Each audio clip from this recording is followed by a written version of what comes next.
No Salmo 81, e o versículo 13. Salmos 81, versículo 13 a seguir. Nós estamos em um período que estamos orando, graças a Deus por isso.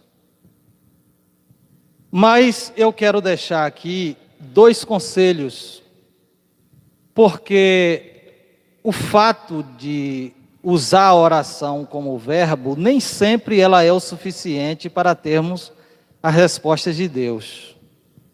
É necessário nos enquadrarmos dentro da vontade de Deus para que essas respostas aconteçam, venham. E uma das coisas que nos chama a atenção neste versículo é quando o Senhor diz, versículo 13: "Ah, se o meu povo me escutasse, se Israel andasse pelos meus caminhos, prontamente eu mesmo venceria os seus inimigos, voltaria a minha mão contra todos os seus adversários. Os que odeiam o Senhor se renderiam diante dele e receberiam uma porção, uma punição perpétua. Então eu sustentaria Israel com o melhor trigo e com o mel da rocha. Eu possivelmente o satisfaria." Nós, nesse período de oração, não só nesse, mas em muitos outros momentos de oração, nós sempre usamos essa palavra: "Ah, se Deus me ouvisse." Se Deus me ouvisse, aconteceria isso. Se Deus me ouvisse, o milagre aconteceria, o que eu preciso aconteceria. Mas quando nós lemos esse salmo, nós percebemos o verbo contrário. "Ah, se o meu povo me ouvisse." Quer ter as respostas de Deus? Ouça a voz de Deus primeiro. A preocupação mundial, e isso é ótimo, nós percebemos hoje, aqueles que ainda temem ao Senhor, estão sendo convocados para orar, para falar com Deus. Isso Deus mostra que quem manda aqui nesse mundo é Ele. Ou seja, quem criou tudo isso aqui foi Ele. Os homens preocupados nessa correria e infectou todos nós, todo mundo preocupado em ganhar, em enricar, em adquirir tesouros aqui para essa terra, enquanto Deus de cima olhava e dizia: "Parem um pouquinho, eu preciso que vocês façam alguma coisa para juntar aqui em cima." Nós precisamos parar para ouvir a voz de Deus. Estamos em um momento que nós precisamos parar para ouvir o que Deus quer falar conosco. E olha que os anos, 2000 anos, 3000 anos, anos passaram e parece que os homens foram perdendo a capacidade de ouvir a voz de Deus. Deus vem sempre falando às gerações, mas os seres humanos, parece que cada dia que passa, vão perdendo a sensibilidade de ouvir a voz de Deus. É lindo ouvirmos testemunhos de algumas pessoas dizerem que não tiveram a oportunidade de ir a uma escola aprender a ler, mas ao pegar a Bíblia, ouviram a voz de Deus através das Escrituras e aprenderam. Já foi dito aqui pelo pastor Kleber, é a palavra de Deus. Isso aqui é Deus falando com o homem. Ao ler a Bíblia, nós precisamos questionar: Deus, eu estou lendo esse texto, mas o que é que o Senhor quer falar comigo? Não é simplesmente ler por ler. Eu ouvia um admirador de um prefeito dizer que ele admirava o seu prefeito, porque o seu prefeito era um homem que gostava de ler a Bíblia, e já tinha lido a Bíblia 3 vezes. Mas não deixou de ser um corrupto, não deixou de transgredir aquilo que provavelmente ele teve a oportunidade de aprender.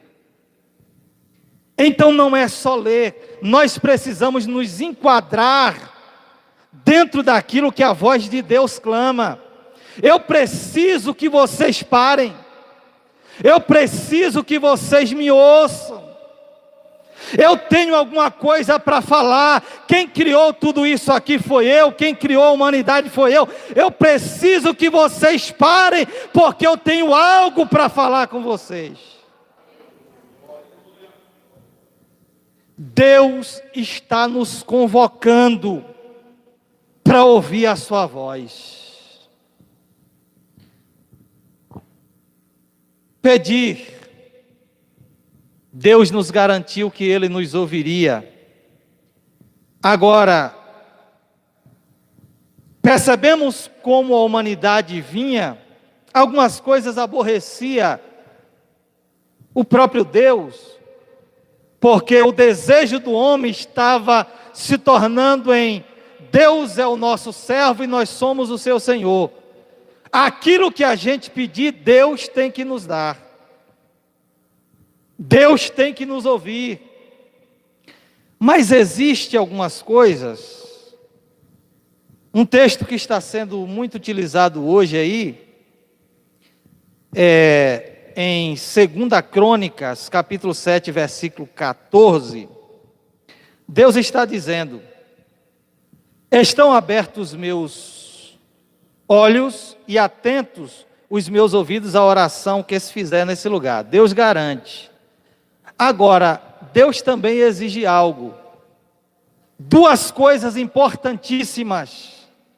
Deus vai dizer: vocês precisam se humilhar e se arrepender dos seus pecados. Você precisa se humilhar. Quantas vezes Deus precisou fazer algo para o povo parar e se humilhar? Parar para ouvir a sua voz. E é necessário parar, se humilhar para se arrepender. Nós estávamos vivendo um tempo em que a nossa geração estava tendo dificuldade de compreender isso.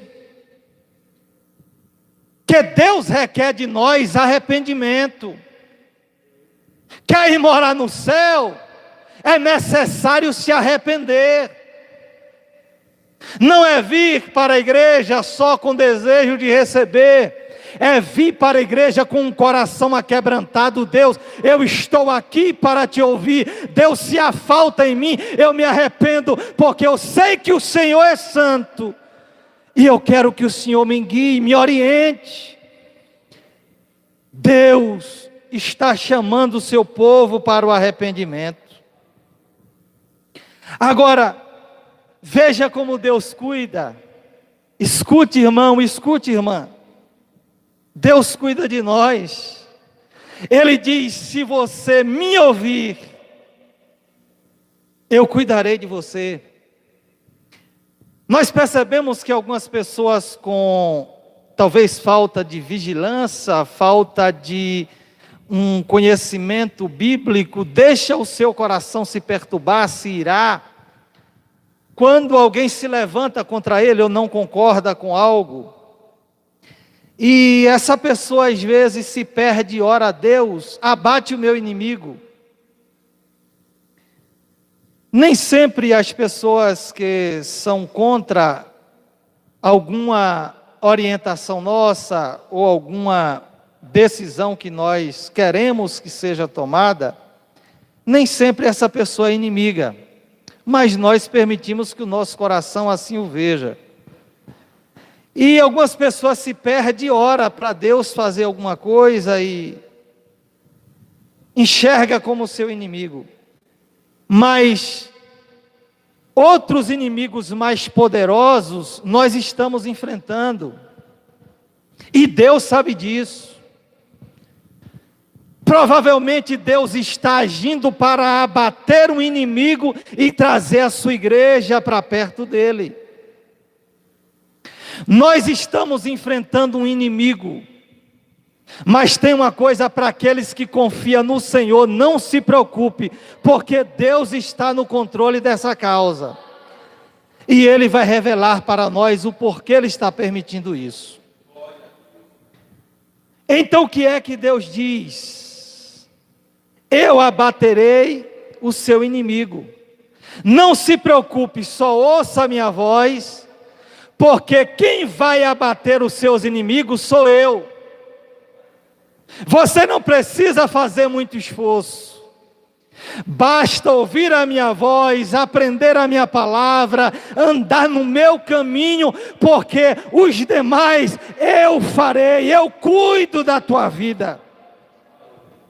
Uma das grandes preocupações, e talvez essa a partir de agora será uma das principais preocupações, é o que fazer agora para comer e para me vestir. Deus diz: confia em mim, clamas a mim, anda no meu reino, seja um membro daqueles que faz parte do meu reino, e não te preocupas, porque eu cuidarei de tudo. Então o que é que Deus está dizendo? Eu cuidarei de você, te darei o melhor trigo que existe. Ou seja, o povo de Israel, durante um período, principalmente em seu período de escravidão, o povo se alimentava mal enquanto o faraó comia do melhor trigo. O trigo, ele é muito importante, sempre foi muito importante para a construção da alimentação dos povos. Mas engraçado que há mais de 1000 anos antes de Cristo, os homens já tinham a habilidade para lidar com o trigo, e portanto eles usavam a capacidade de mudar o trigo. O trigo, a farinha do trigo que o faraó usava, que ia para a mesa do faraó, era uma farinha especial, diferente do que os demais usavam para a sua alimentação. Mas Deus está dizendo: se faraó comia do melhor trigo, eu tenho um trigo superior ao que faraó comia. Ou seja, enquanto vocês pecaram e viviam na escravidão, vocês comiam do que era oferecido para vocês como escravo. Mas ouvindo a minha voz e andando na minha vontade, eu vos darei o melhor trigo para a vossa alimentação. E para encerrar, eu vos darei também o melhor mel, o mel que sai da rocha. Na verdade, desde aquela época também o mel era muito importante, e se cultiva o mel hoje como era cultivado naquela época. Porém, se usava muito o mel feito pela tâmara, também pela uva, mas Deus está falando aqui de um mel especial, um mel que se brota da rocha, ou seja, onde as abelhas ali fazia esse mel, era um mel especial. Agora o mel aqui representa alegria. Deus está dizendo, porque geralmente em festas, quando nós fazemos um aniversário, é importante ter um bolo doce, ter os doces para fazer parte daquela festa. E Deus está dizendo que Ele daria alegria ao seu povo. Nesse período de escassez para muito, Deus está dizendo: eu tenho o melhor trigo para você, e eu tenho alegria para te dar. enquanto muitos estarão em desespero, não te preocupes, porque eu alegrarei o teu coração. Só ouça a minha voz e ande nos meus caminhos. Deus te abençoe e te guarde.